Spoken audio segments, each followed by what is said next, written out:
Request করব sir, আসলে networking এর যে রিকমেন্ডেশন এবং রেফারেল, এগুলো চাকরির জন্য কতটুকু গুরুত্বপূর্ণ? ধন্যবাদ। নেটওয়ার্ক ইজ এ পাওয়ার। আমি আবার বলি, নেটওয়ার্ক ইজ এ পাওয়ার। নেটওয়ার্কের পাওয়ার এত ইফেক্টিভ পাওয়ার।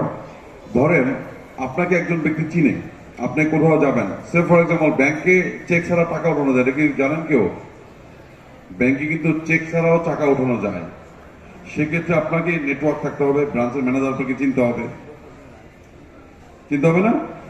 কারণ অনেক ক্লায়েন্ট যায়, চেক নিয়ে গেল ঘন্টা ঘন্টা বসা রাখে, কিন্তু আপনার চেক নাই, কিন্তু আপনি একটা ক্লায়েন্ট পাঠাইছেন, আপনার টাকা দিয়ে দিবে।